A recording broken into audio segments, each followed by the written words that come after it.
Chapitre 20. L'Annonciation de la Sainte Vierge, suite. Et Marie dit à l'ange, « Comment cela se fera-t-il, puisque je ne connais point d'homme ?»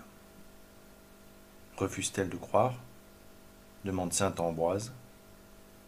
Ce serait grave pour celle qui doit être la mère de Dieu. Car plus haute est la prérogative, plus grande doit être la foi qui la prépare. Mais si Zacharie, pour n'avoir pas cru, a été condamné au silence, comment Marie, en refusant de croire, aurait-elle tressailli dans l'Esprit Saint? Marie ne refusa pas de croire, mais elle ne voulut point entrer précipitamment dans les choses de Dieu. Car il n'était pas facile de connaître le mystère caché depuis tant de siècles en Dieu. Et toutefois, elle ne refuse pas sa foi. Elle ne refuse pas son obéissance. Quand elle dit « Comment cela se fera-t-il ?» elle ne doute pas que cela se fasse, mais elle s'enquiert du mode de le faire. Combien sa réponse est plus sage que celle de Zacharie. Celui-ci avait dit « D'où saurais-je cela ?» Marie, comment cela se fera-t-il? Zacharie doute du message. Elle, déjà, s'occupe de la chose elle-même et des moyens de l'accomplir. Qu'une vierge enfante, c'est là une œuvre de Dieu. Elle a lu cela dans le prophète, mais le prophète n'avait pas dit comment la chose se ferait. C'était à l'ange de le dire. Dieu désapprouvait-il cette virginité qu'elle lui avait vouée? Comment pouvait-il la désapprouver, puisque c'était lui qui l'avait inspirée? Elle veut donc être fidèle à son vœu, dit saint Grégoire de Nice. Son vœu doit passer avant l'apparition d'un ange. Et en cette parole nous est affirmée la véritable nature de son mariage avec saint Joseph. Aucun enfant ne pouvait naître de ce mariage. Elle avait consacré son cœur à Dieu. Il fallait garder à Dieu ce qu'elle lui avait donné. L'ange, il est facile de le voir, dit saint Augustin, c'est non qu'elle refuse de croire, mais qu'elle demande à être instruite. Et tandis qu'il inflige un châtiment à Zacharie, il donne la lumière à Marie. La réponse de l'ange prouve combien était sage la question de Marie. Sa virginité sera gardée, qu'elle croit seulement à la vérité. Oui, ô Vierge, conservez votre virginité, mais la vraie, celle qui doit arriver dans ce monde à toute sa perfection. C'est en croyant que vous serez vraiment vierge. C'est par la foi que vous concevrez. Celui qui vient donne la fécondité, mais n'enlève point la virginité. Et cette virginité a été préparée par Dieu lui-même, pour cette maternité qui lui est proposée. Dieu, dit saint Irénée, formant un ordre nouveau, ne veut pas procéder par voie de création. S'il avait formé le Sauveur comme il a formé Adam, le Sauveur et l'humanité qu'il venait racheter ne seraient plus de la même nature. Pour établir l'humanité en Jésus-Christ, il fallait que Jésus-Christ appartint à l'humanité. Il fallait qu'il naquît de notre race. Le Verbe de Dieu aurait pu assumer une nature humaine formée dans les conditions ordinaires. Il ne l'a pas fait. Il n'a point voulu avoir de père sur terre. Il n'a voulu y avoir qu'une mère. Afin, dit Lactance, d'établir qu'il était un homme vraiment céleste. De même que dans sa nature divine, il procède uniquement de la substance de son Père. Sa nature humaine fut formée uniquement de la substance de la Vierge sa mère. Il y avait là une naissance nouvelle, dit Tertullien. L'homme allait naître en Dieu et de Dieu. Et c'est pourquoi Dieu naissait dans l'humanité, de la chair de l'homme, mais non de la semence de l'homme, car il apportait à la famille humaine des germes nouveaux, sanctifiants. Il y a dans le Christ, dit saint Augustin, deux naissances. L'une d'un père sans mère, et l'autre d'une mère sans père. Et toutes les deux sont admirables. L'une est sans commencement, et l'autre sans exemple. L'une n'a jamais connu un moment où elle ne fut pas, et l'autre n'a pas vu avant elle, ne verra pas après elle sa pareille. Dans l'une, le Père est seul communiquant à son Fils la nature divine, la mère est seule dans l'autre, lui communiquant la nature humaine. Il y a d'autres ressemblances entre ces deux naissances. Dieu engendre son Fils par son intelligence, et Marie conçoit d'abord par sa foi, avant de concevoir son Fils en sa chair. Dieu engendre son Fils en une béatitude infinie, et Marie engendre en une joie indicible. Je ne connais point d'homme. C'est précisément parce que vous ne connaissez point d'homme, ô Vierge, que cela se fera. Ce qui semblait un obstacle devient une préparation. Non que le mariage soit mauvais, mais parce que la virginité est meilleure. Il fallait à notre Dieu une entrée royale en ce monde. Il fallait qu'en sa naissance, il nous fût semblable et qu'il demeurât au-dessus de nous. Aussi, sa grandeur ne diminuera pas sa parenté avec nous, et sa parenté avec nous ne diminuera point sa grandeur. Et l'ange répondant lui dit, « L'Esprit Saint se répandra sur vous. » Il ne dit pas, « Il viendra en vous », mais « Il se répandra sur vous. » Il répandra en vous une grâce débordante. N'avait-elle pas déjà la plénitude de la grâce? Oui, la grâce remplissait déjà son âme, et la grâce qui va survenir remplira son corps, et d'elle se répandra sur le monde entier. L'Esprit Saint se répandra sur nous. L'Esprit Saint, qui autrefois planait sur les eaux, déposant dans toute la nature les germes de sa fécondité, l'Esprit Saint qui est venu former l'âme de l'homme, l'Esprit Saint qui inspirait les prophètes, comme le soleil féconde les roses et les lys sans les endommager, en avivant au contraire leur beauté, ainsi l'Esprit Saint produira en vous un fruit divin, sans blesser la fleur de votre virginité. Si, en réalité, les trois personnes divines accomplissent ensemble les œuvres extérieures à la Trinité, la formation de l'humanité du Christ est attribuée à l'Esprit Saint, car les œuvres de l'amour lui sont attribuées. Et c'est là l'œuvre excellente de l'amour. C'est par l'incarnation que toutes choses seront ramenées à Dieu. L'Esprit Saint, qui procède du Père et du Fils, par une sorte de retour, donnera au Fils comme une existence nouvelle, en formant la nature humaine à laquelle il s'unira. L'Esprit Saint, qui est le lien du Père et du Fils, unira le Fils à cette nature créée et par elle à toute la création. Et ce lien sera indissoluble, comme celui qui unit les personnes divines. Cette nature humaine, qui était assumée pour être unie au Verbe, l'était par pure grâce. Et cette union devait être le prototype de l'union que la grâce de Dieu, s'emparant de nous, doit établir entre nous et Dieu, sans aucun mérite antérieur de notre part.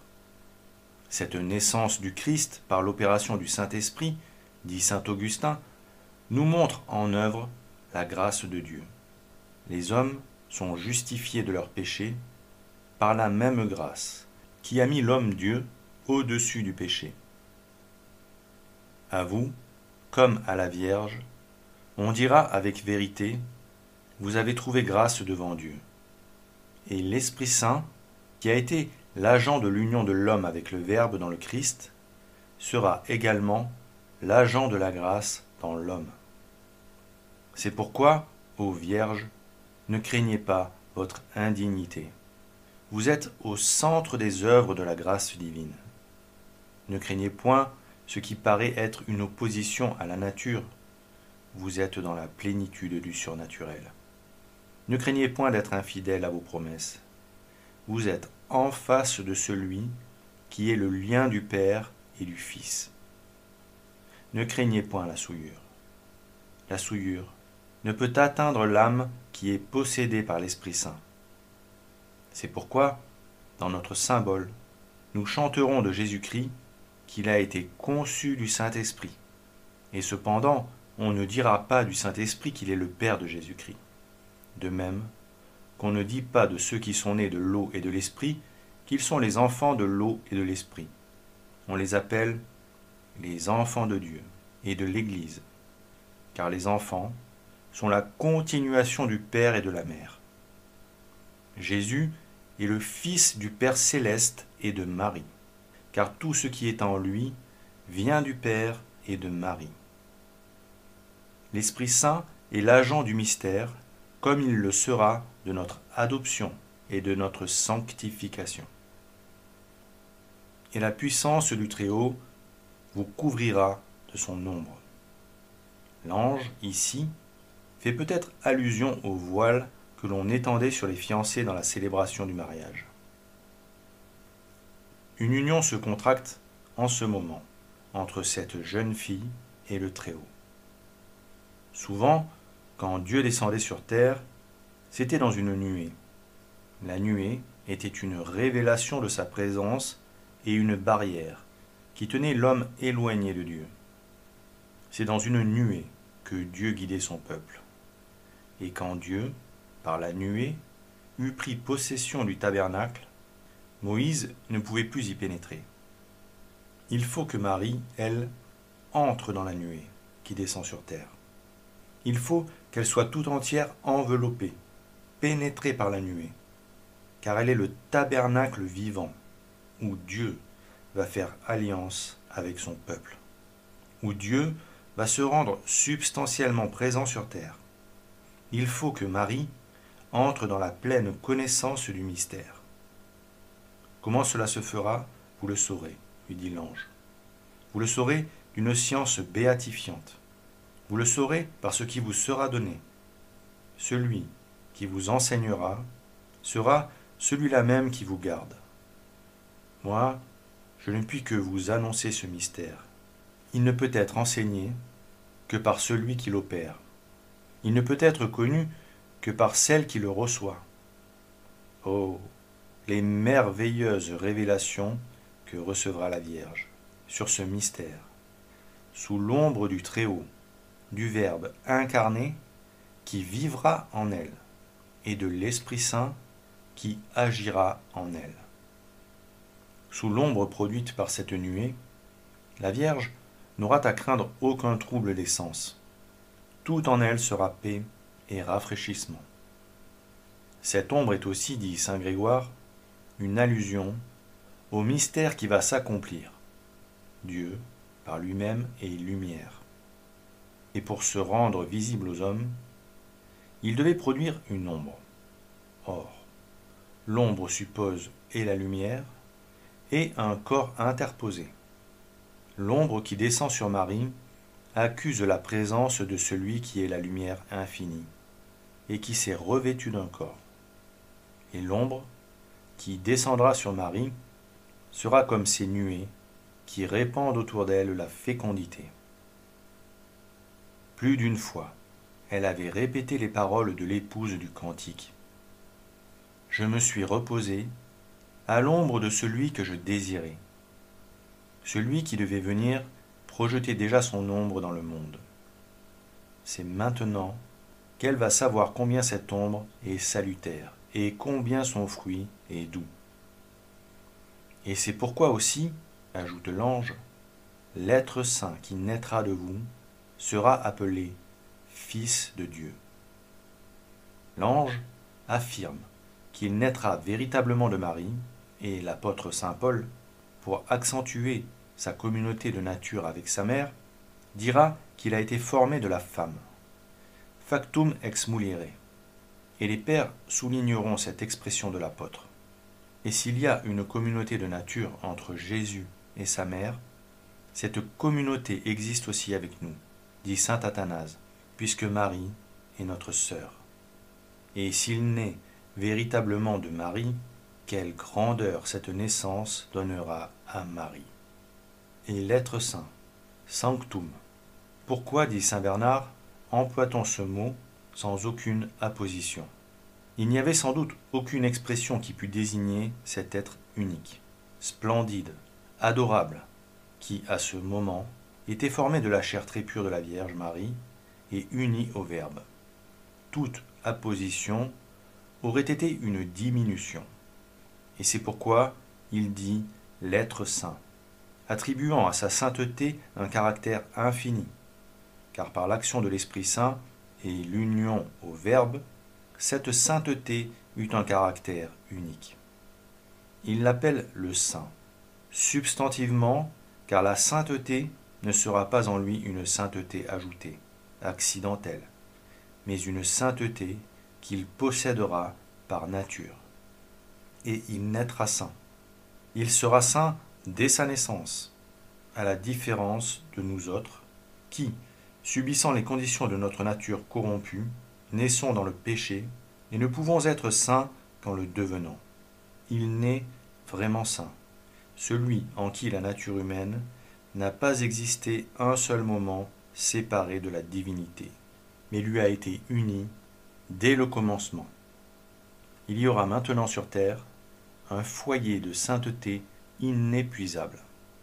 Marie n'avait demandé aucun signe, mais c'était assez l'usage chez les prophètes, quand ils annonçaient quelque grand événement, de confirmer leur prédiction par un événement plus proche.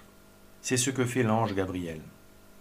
Et voici qu'Élisabeth, votre parente, elle aussi, a conçu un fils dans sa vieillesse. Et c'est maintenant le 6e mois pour celle qui était appelée stérile. Il descend, dit saint Jean Chrysostome, de la hauteur des mystères qu'il a annoncés, à des choses plus proches d'elle.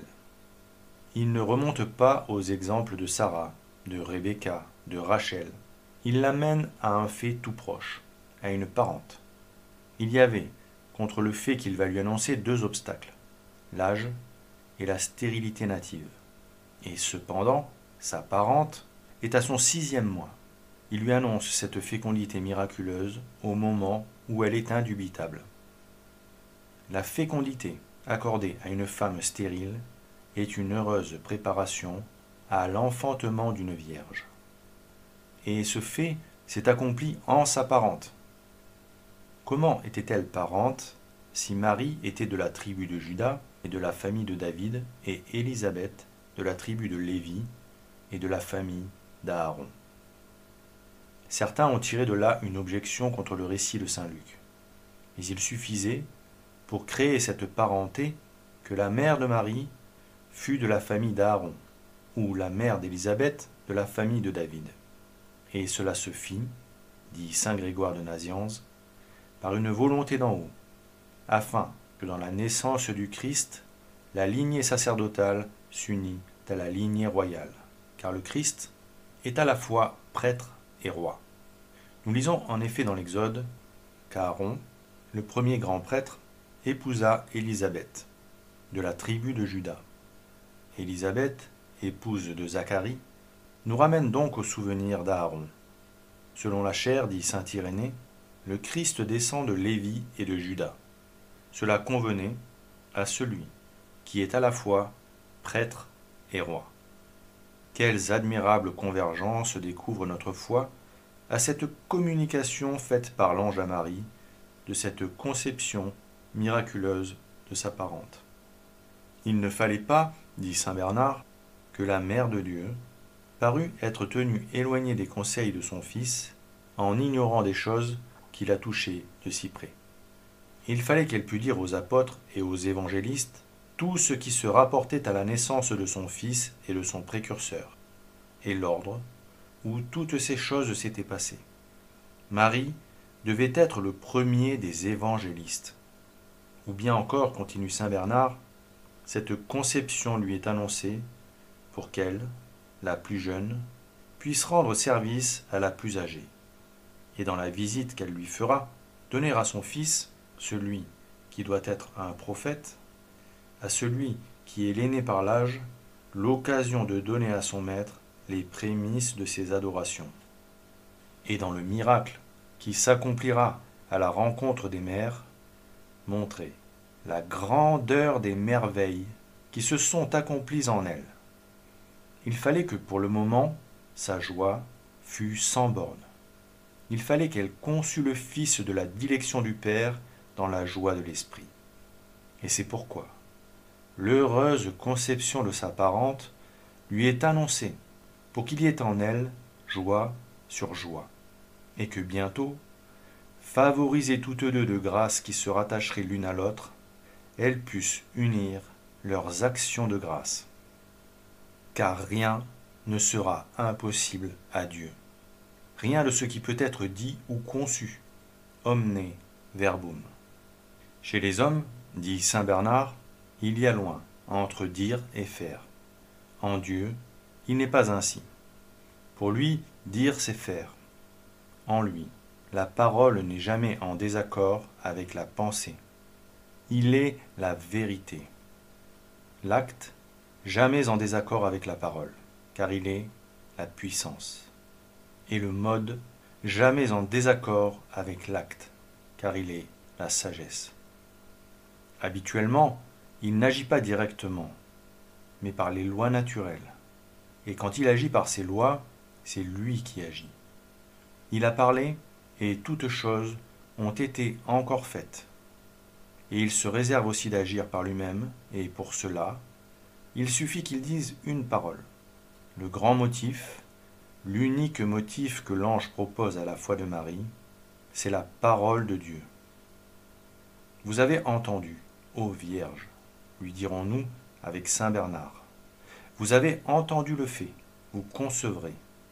Le mode, par l'Esprit Saint. Ils sont aussi admirables, aussi doux l'un que l'autre. Réjouissez-vous et tressaillez. Mais donnez-nous aussi à nous de nous réjouir. L'ange attend la réponse, et nous attendons aussi, ô Notre-Dame, une parole de compassion. Nous, sur qui pèse une sentence de condamnation.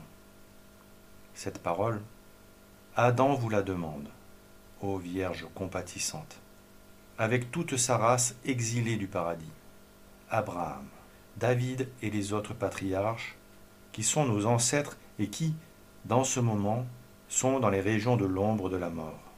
Le monde entier, prosterné à vos genoux, attend votre réponse. Et en effet, de votre réponse dépend la consolation des malheureux, la rédemption des captifs, la délivrance des condamnés, le salut de tous les enfants d'Adam et de toute notre race. Le roi est le maître du ciel lui-même. Autant il a désiré votre beauté, autant il désire votre consentement. Il veut ce consentement pour sauver le monde. Avec quel respect Dieu traite sa créature. Il aurait pu se servir d'elle sans la consulter, mais il veut en général que sa créature agisse avec lui. Il veut ici que Marie concourt avec lui au grand mystère du relèvement du genre humain. C'est par lui-même que le genre humain se relèvera, par son Fils qui lui sera donné, et il veut que ce relèvement commence par Marie acceptant ce Fils. Cette union de Dieu avec l'humanité est un véritable mariage, et un mariage, dit saint Thomas d'Aquin, exige le consentement de l'épousé. La Vierge Marie représente toute l'humanité. Pour nous, cette union ne nous offre que des avantages. Pour elle, elle entraînait de lourds sacrifices. Les vit-elle à ce moment? Elle pouvait savoir que les mystères divins sont terribles, et quand elle donna son consentement, elle consentit à tout. Et par-dessus tout, l'œuvre que Dieu inaugurait était une œuvre d'amour, et Dieu n'y voulait rien de contraint, rien qui ne procédât de l'amour. Faites donc entendre une parole, ô Vierge, et recevez la parole qui vient d'en haut, continue saint Bernard. Pour un verbe humain, vous recevrez le Verbe divin. Que votre humilité devienne audacieuse, que votre modestie prenne confiance. Non, il ne faut pas que la simplicité virginale oublie la prudence. Mais ici, il ne faut pas craindre la présomption. Et si la modestie qui garde le silence est agréable à Dieu, maintenant, la piété qui parle est plus nécessaire. Ô bienheureuse Marie, disait aussi saint Augustin, tous les siècles captifs vous supplient de donner votre consentement. L'humanité vous supplie de laver la faute de ses premiers parents.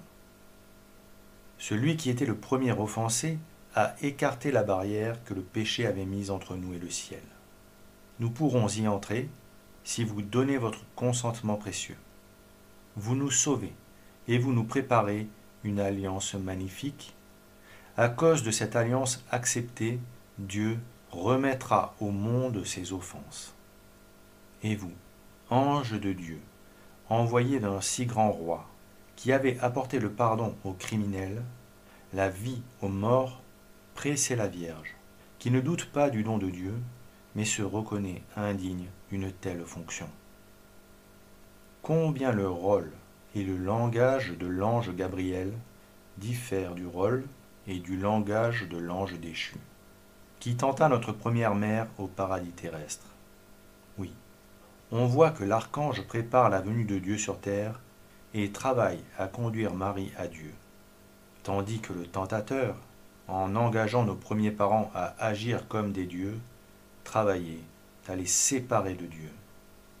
Et Marie dit, « Voici la servante du Seigneur, qu'il me soit fait selon votre parole. » Voyez quelle humilité et quelle dévotion, dit saint Ambroise. Elle est choisie pour être la mère de Dieu et elle se proclame la servante de Dieu. Elle n'est nullement exaltée par la promesse inattendue qui lui a été faite. En se proclamant la servante de Dieu, elle déclare qu'elle n'avait aucun titre à une si grande grâce. Elle n'a fait qu'obéir. Devant enfanter celui qui est doux et humble de cœur, avant tout, elle veut être humble. Avec l'ange et toute la génération des croyants, nous lui dirons donc, « Je vous salue, ô vous qui avez été visités par la grâce, le Seigneur est avec vous. Je vous salue, vous qui êtes notre joie si longtemps désirée. Je vous salue, vous qui êtes la gloire de l'Église. Je vous salue, vous dont le nom est un si doux parfum. Je vous salue, vous dont le visage resplendit d'un éclat divin. Vous qui êtes vêtus de lumière.